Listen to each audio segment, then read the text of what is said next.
നമസ്കാരം, one India മലയാളത്തിലേക്ക് സ്വാഗതം. ബി.ജെ.പിക്കെതിരെ പടപൊരുതാൻ മഹാസഖ്യമാണ് ഏക വഴിയെന്ന് കോൺഗ്രസിന് നന്നായി അറിയാം. എന്നാൽ സഖ്യ രൂപീകരണം സംബന്ധിച്ച യാതൊരു കാര്യങ്ങളും നടന്നിട്ടുമില്ല. ഇപ്പോൾ കോൺഗ്രസ് അധ്യക്ഷൻ രാഹുൽ ഗാന്ധി തന്നെ സഖ്യം യാഥാർത്ഥ്യമാക്കാൻ നേരിട്ട് ഇറങ്ങുകയാണെന്നാണ് റിപ്പോർട്ടുകൾ. പ്രതിപക്ഷ പാർട്ടികളുടെ യോഗം ഡിസംബർ 10 നടക്കുമെന്നാണ് കോൺഗ്രസ് വ്യക്തമാക്കുന്നത്. TDPയും ഇതുതന്നെ സ്ഥിരീകരിച്ചു. പക്ഷെ കോൺഗ്രസിന്റെ പ്രാതിനിധ്യം സംശയമുയർത്തുന്നതാണ്. എന്നാൽ പ്രതിപക്ഷത്തെ നയിക്കുക തങ്ങൾ തന്നെയായിരിക്കുമെന്ന് രാഹുലിന്റെ അടുപ്പക്കാർ സൂചിപ്പിക്കുന്നു. പക്ഷെ അതിന് എല്ലാ പാർട്ടികളുടെയും പിന്തുണ വേണമെന്ന് രാഹുലിനറിയാം. 2004 സോണിയാഗാന്ധി പയറ്റിയ അതേ തന്ത്രമാണ് രാഹുൽ ഇവിടെ പ്രയോഗിക്കുന്നത്. 2004 കോൺഗ്രസിന് ഒരു സാധ്യതയും ആരും കൽപ്പിച്ചിരുന്നില്ല. അന്ന് BJP കയറുമെന്നതായിരുന്നു പ്രവചനം.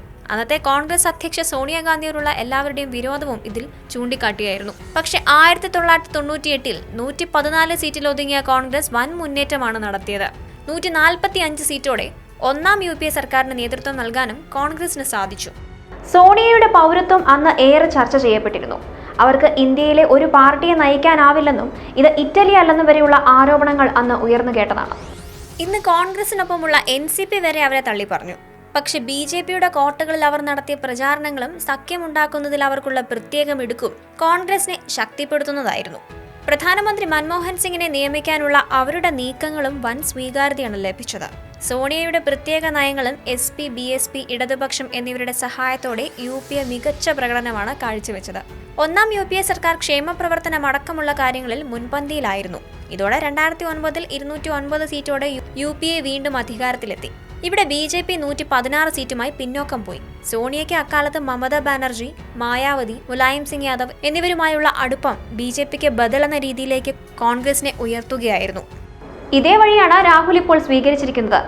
ഇതുവരെ നേരിട്ടിട്ടില്ലാത്ത പ്രതിസന്ധിയാണ് കോൺഗ്രസ് നേരിടുന്നത്. 3 പേരാണ് രാഹുലിന് മുന്നിലുള്ള ഏക തടസ്സം: മമതാ ബാനർജി, മായാവതി, അഖിലേഷ് യാദവ് എന്നിവർ.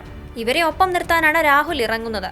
മമതയെ അടുത്ത ദിവസം തന്നെ പോയി കാണാനാണ് സാധ്യത. നേരത്തെ സംസ്ഥാന തിരഞ്ഞെടുപ്പ് ഫലത്തിന് ശേഷം മാത്രമേ കൂടിക്കാഴ്ച ഉണ്ടാകൂ എന്നാണ് കരുതിയത്. എന്നാൽ കാര്യങ്ങൾ വേഗത്തിൽ നീക്കാനാണ് രാഹുൽ മുന്നിട്ടിറങ്ങുന്നത്. തെരഞ്ഞെടുപ്പ് ജയിപ്പിക്കുന്നതിൽ തനിക്കുള്ള പോരായ്മയാണ് മമത ഉയർത്തി കാണിക്കുന്നത്. സംസ്ഥാന തിരഞ്ഞെടുപ്പുകളിൽ കോൺഗ്രസിന്റെ വിജയസാധ്യത അവരെ ബോധ്യപ്പെടുത്തും. ഇതിനായി രാഹുൽ അടുത്ത 10 ദിവസത്തിനുള്ളിൽ കൊൽക്കത്തയിലെത്തും. രാജസ്ഥാൻ, ഛത്തീസ്ഗഡ്, മധ്യപ്രദേശ് എന്നീ സംസ്ഥാനങ്ങളിൽ സീറ്റ് വിഭജനം സംബന്ധിച്ച തർക്കമാണ് SPയും BSPയുമായി കോൺഗ്രസ് തെറ്റാനുള്ള കാരണം. എന്നാൽ UPയിൽ സഹോദരി പ്രിയങ്ക ഗാന്ധിയെയും ഒപ്പം കൂട്ടി ഇരുവരെയും കാണാനാണ് രാഹുൽ തീരുമാനിച്ചിരിക്കുന്നത്. കൂടുതൽ സീറ്റുകൾ സഖ്യത്തിനുള്ളിൽ ചർച്ച ചെയ്ത് മായാവതിക്കും അഖിലേഷിനും നൽകുമെന്ന് ഉറപ്പും രാഹുൽ നൽകും. അതും നിയമസഭാ സീറ്റ് നിരസിച്ച സംസ്ഥാനങ്ങളിൽ തന്നെ. മായാവതിയുമായുള്ള പ്രശ്നങ്ങൾ ഒത്തുതീർപ്പായാൽ അഖിലേഷിനും അതിനോട് വഴങ്ങേണ്ടി വരും. എന്നാൽ രാഹുലുമായി അഖിലേഷിന് പ്രശ്നങ്ങളില്ലെന്നാണ് സൂചന. ഇന്ത്യൻ രാഷ്ട്രീയത്തെ മാറ്റിമറിച്ച സോണിയയുടെ അതേ പദ്ധതി തന്നെയാണ് രാഹുൽ ഗാന്ധിയും പയറ്റാൻ ഒരുങ്ങുന്നത്. സംസ്ഥാന തിരഞ്ഞെടുപ്പ് ഫലം എത്തുന്നതോടെ സഖ്യം കൊണ്ട് കാര്യമുണ്ടോ എന്നും അറിയാം. അങ്ങനെയെങ്കിൽ രാഹുൽ തന്നെ പ്രതിപക്ഷത്തെ നയിച്ചേക്കും.